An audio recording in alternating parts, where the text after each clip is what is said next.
আসসালামু আলাইকুম। আমি সালাত আদায় করি, আমার স্ত্রী সালাত না পড়ে তাহলে কি আমাদের বিবাহের সম্পর্ক টিকে আছে?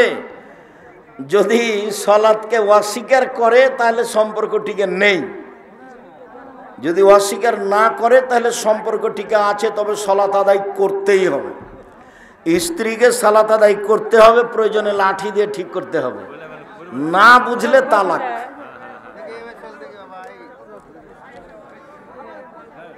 আমার বিবাহের মহারণা আমার শ্বশুর শাশুড়িও আমার পিতা নির্ধারণ করেছিলেন, এখন আমার কাজ কি হবে? নতুন করে মহারণা নির্ধারণ করা না যা করতে হবে নাকি? কেন, ওর বাপ মা যেটা করেছে সেটাই হবে। তোমার বাপ মা বা তোমার শ্বশুর শাশুড়ি যেটা নির্ধারণ করেছে সেটাই হবে। এখন বেশি হয় যদি তাহলে তুমি ছেড়ে দিতে পারো, যদি কম হয় তাহলে তোমার চাল চলনে খুশি, তোমার স্বামী তোমাকে বেশি দিয়ে দিতে পারে, দুটাই জায়েজ। 1 নম্বর, 6 থেকে 10 মাস বয়সের ছেলে সন্তানের প্রসব গায়ে লাগলে, ছেলে সন্তান যতদিন খায়নি ততদিন পেশাবে কোনো সমস্যা নেই, গায়ে লাগুক আর কাপড়ে লাগুক। ছেলে সন্তান যখন খেতে শিখবে তখন তার পেশাব অপবিত্র, আর মেয়ে সন্তান সব সমাধি। বক্তব্য পাবেন দাওয়া সেন্টার, মিরপুর, ঢাকা। জুমার খুতবা আব্দুর রাজ্জাক বিন ইউসুফ নিয়মিত আছে, কোন জুমায় বিগত আলোচনা হবে না, সব সময় নতুন পবিত্রতার আলোচনা চলছে কয়েক মাস থেকে। এখন সালাতের আরম্ভ হবে। দাওয়া সেন্টার, মিরপুর 12 পল্লবী। জুমার খুতবা আব্দুর রাজ্জাক বিন ইউসুফ। মেয়েদের চুল বিক্রি করা হারাম, কাবিরা গুনাহ। হুজুর, আমার স্বামী 20 বছর যাবৎ বিদেশে আছে, সে কিছুদিনের মধ্যে বাংলাদেশে আসবে, তাহলে আবার কি আমার স্বামীর সাথে বিবাহ করতে হবে? জি না, 20 বছর থেকে স্বামীর সাথে আপনার দেখা নাই, আপনার ধৈর্য অনেক বেশি। আল্লাহ আপনাদের যা যায় খায়ের দান করুক। পুনরায় বিবাহ পড়াতে হবে না, যতদিন দুইজনে একসাথে একমতে আছেন কোনো সমস্যা নেই। 20 বছর পরে দেখা হলেও। হুজুর, আমি পালিয়ে বিয়ে করেছি, এখন আমি পুত্র সন্তানের বাবা, আমার প্রশ্ন হচ্ছে আমার সন্তান কি বৈধ? জি না, আপনার সন্তান বৈধ নয়, সেই দিক এখন থাক। আগামীকাল তোমার বাপকে নিয়ে দুইজন সাক্ষী নিয়ে বিবাহ পড়াও তোমার।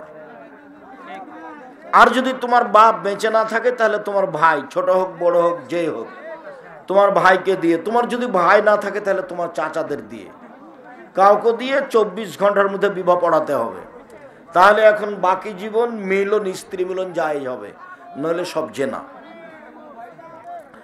ইসলাম কি কোনো রাজনৈতিক দল? না। কোনো পশু জবাই করার জন্য কি কোনো দিকের প্রয়োজন আছে? জি না। আমার গ্রামে এক হাজি বলল যে দিক ভুল হলে নাকি হিন্দুদের মতো। জি না, মিথ্যা কথা। পাখি শিকার করছে, বিসমিল্লাহ বলে রাইফেল গুলিটা ছেড়েছে, ওর মুখ কোথায় আছে? হ্যাঁ, পাগলামি কথা। ঘুষ দিয়ে চাকরি নেওয়া যাবে কি? যদি ও চাকরির হকদার হয়, 1 নাম্বারই হয়েছে পরীক্ষায়, তারপরও টাকা লাগবে তো দেন। আর একজনের পদ দখল করা হবে টাকা দিয়ে, এটা হারাম। গোসলের পর অজু ছাড়া নামাজ হবে? জি। ফরজ গোসলের পর গায়ে হাতে হাত দিয়ে ভালো করে ডলার পরেও পুরুষ অঙ্গে স্ত্রী অঙ্গে হাত লাগলে অজু ভেঙে যায়, এই কথাটা সরাসরি নয়। উত্তেজিত হয়ে জন উত্তেজনায় কেউ যদি স্ত্রী অঙ্গে পুরুষ অঙ্গে হাত লাগাই তাহলে অজু ভেঙে যাবে। এমনি গোসল করলে অজু ভাঙবে না। ফরজ গোসলের আগে উজু করেছেন, ওই উজু দিয়ে সালাত আদায় করেন। অনেক হাদিস এই ওই মসজিদের জুমার খুতবা এগুলো দেওয়া আছে। দেনমোহর পরিশোধ ছাড়া বিয়ে যদি বৈধ না হয়, তাহলে তাদের জন্ম দেওয়া সন্তান কি? কে বলল তোমাকে দেনমোহর ছাড়া বিবাহ বৈধ? কোনো সমস্যা নেই, খালি ওর বাপকে থাকতে হবে দুজন সাক্ষী। কাকে থাকতে হবে? মেয়ের পিতাকে থাকতে হবে আর দুজন সাক্ষী। মেয়েদের বিভিন্ন সরকারি চাকরি, যেমন পুলিশ টুলিশের চাকরি মেয়েদের জায়েজ নয়, হারাম। হুজুর, আমি শ্বশুর বাড়ি থেকে 1 লক্ষ টাকা যৌতুক নিয়েছি, সেই টাকা আমি আমার সংসারের কাজে লাগিয়েছি। আমার প্রশ্ন হচ্ছে, আমার রুজি কি হালাল? এই টাকাটা হারাম, ফেরত দাও তুমি, আগামীকাল থেকে শুরু করো, ফেরত দিতেই হবে। হিন্দুদের কোনো অনুষ্ঠানকে কেন্দ্র করে শ্বশুর বাড়িতে দাওয়াত খাওয়া হারাম, কাবিরা গুনাহ। বিয়ের সময় গায়ে হলুদ, বিয়ের গেট আটকানো। গায়ে হলুদ দিতে পারে ওর মা দিবে, ওর ফুফু দিবে, ওর খালা দিবে, বোনেরা নয়, ভাবিরা নয়, খালা তো বোনের নয়। গায়ে হলুদ দিতে পারে, কে দিবে ওর গায়ে হলুদ? ওর মা দিবে, ওর খালা দিবে, ওর নিজের বোন দিবে, ওর দাদি দিবে, ওর নানি দিবে, ওর ফুফু দিবে, দিতে পারে। বাকি যেগুলো গেট ঘেরা কি কি করা সব হারাম, একটাও জায়েজ নয়। 10 বছর বয়সে 10 বছর বয়সের ঊর্ধ্বে কোনো বালেগ ছেলে সন্তান ফরজ সালাতের ইমামতি করতে পারবে? 6-7 বছরের ছেলে ইমামতি করতে পারবে, 6-7 বছর, বুখারী মুসলিম। 6 বছর বয়সের ছেলে ইমাম, বুখারী মুসলিম। 2 সিজদার পারবে, জান্নাওয়ালা হলে পারবে। 2 সিজদার মাঝখানের দোয়া, আল্লাহুম্মা গফিরলি ওয়ারহামনি ওয়াজবুরনি ওয়াহদিনি ওয়ারযুকনি, হাদিসটি নাকি জয়ীফ, না হাসান, চলবে। 3 বছরের ছোট মেয়ে বাচ্চা কি বিবাহের অনুষ্ঠানে যেতে পারবে? 3 বছরের ছোট মেয়ে যেতে পারে তো। ছোট বিবাহের অনুষ্ঠানে যাওয়া নিষিদ্ধ, সেটা তো এই যে ঢং করে বেড়াচ্ছে যুবতী মেয়েরা, সেগুলো 3 বছর মেয়ে যাবে। স্বামী স্ত্রীর সংসারের মধ্যে রাগ বশত তালাক দিলাম 3 বার বলেছে, তাহলে কি হবে?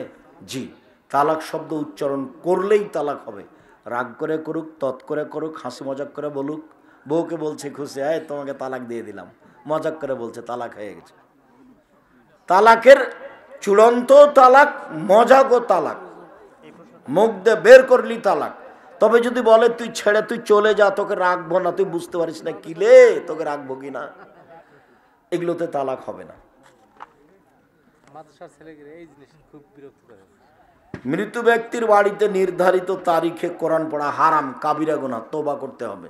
শিক্ষক ছাত্র সবাইকে কোরআন পড়িয়ে দিয়ে নেকি বাপের কবরে দিয়ে দিবে, বাহ, ধর্ম পাগল হয়ে গেছে। যে করছে এগুলো সে ফাঁকে পড়েছে, পাগলামি। তো আপনি নিজেই বাপের জন্য বলেন আল্লাহ আমার বাপকে মাফ করো, এটা অনেক বড় কথা।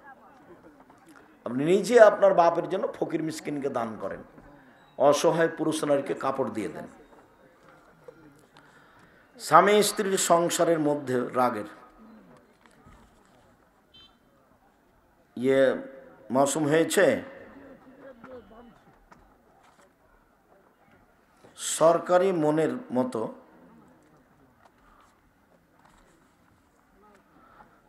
আসসালামু আলাইকুম, মসজিদের আকটানি ছেড়ে মাঝখানে এসে নামাজ পড়া যাবে? যাবে, সমস্যা নেই, যেখানেই সালাত আদায় করুক। আব্দুল্লাহ ইবনে উমর একবারে প্রথমে মসজিদের প্রথমেই ঢুকে শুরু করতেন, আবার আগে গিয়ে আবার 2 রাকাত, আবার আগে গিয়ে আবার 2 রাকাত।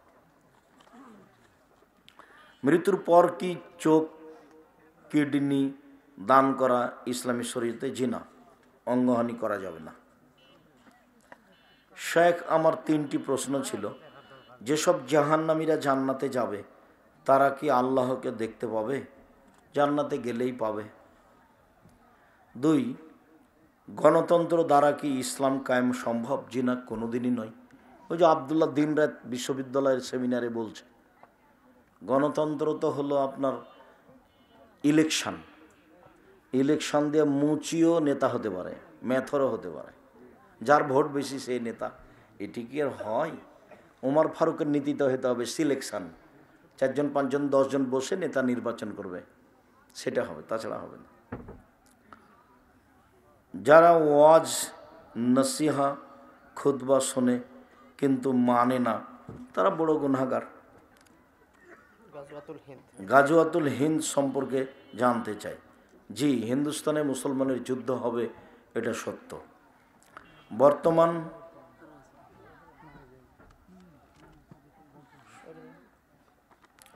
হুজুর, আমি কি আমার চাচাতো বোনের বেটিকে বিবাহ করতে পারবো? হ্যাঁ, পারবা।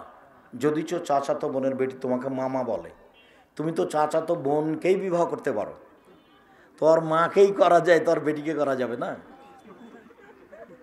এই নিয়ে একটা গন্ডগোল কোথায় দেখেছিলাম, মানে হবে না বলেছে, কে যে বলছে ভাগ্নিকে বিবাহ করা যায়। আরে বাবা, ভাগ্নির মাকেই তো করা যায়, চাচাতো বোনের সাথে বিবাহ জায়েজ নয়?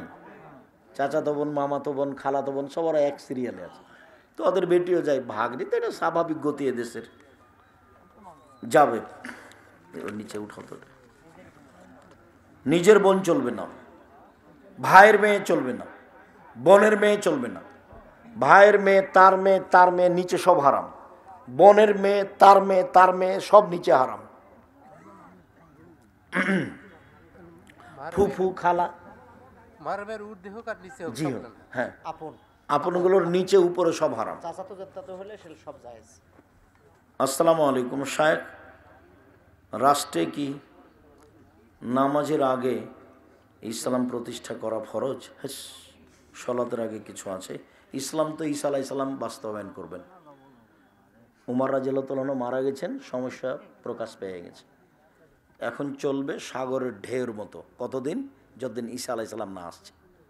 তুমি শুধু দাওয়াতি কাজ করতে থাকো, আল্লাহ ভরসা। আবদুল্লাহর বক্তব্য শোনো, সেমিনারে যেগুলো বারবার বলছে। সংগঠন শুধু কি মুসলমানেরাই আমাদের ভাই? হিন্দু, খ্রিস্টান, ইহুদি ওরা ভাই নয়, ওরা মানুষ, ওরা সম্মান পাওয়ার হক রাখে, অপমান নয়। ওদের দাওয়াত দিতে হবে। রাস্তায় পেয়েছে একজন হিন্দু, ধাক্কা দিয়ে ফেলে দেবে, এটা নয়, ওকে সম্মান করতে হবে। ও ভাই নয়, কথা বোঝা যায়নি? দিনই ভাই নয়, ও সম্মানের অধিকার রাখে। শায়েখ রাসূল সাল্লাল্লাহু আলাইহি সাল্লাম তার জীবনে ছাগল, দুম্বা, উট এগুলো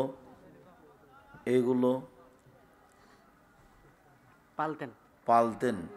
সেই ক্ষেত্রে রাসূল সাল্লাল্লাহু আলাইহি সাল্লামকে কেউ রাখাল বললে কি তার পাপ হবে?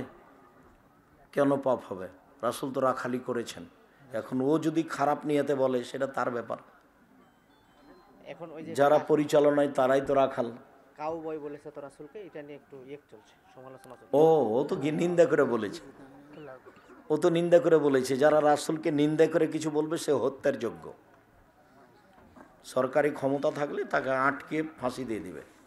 শুকরিয়া, জাযাকুমুল্লাহ খায়ের। আল্লাহ আমাদের যারা মারা গেছে তুমি তাদের কবরের শাস্তি মাফ করো। আমরা যারা অসুস্থ তুমি তাদের আরোগ্য দান করো।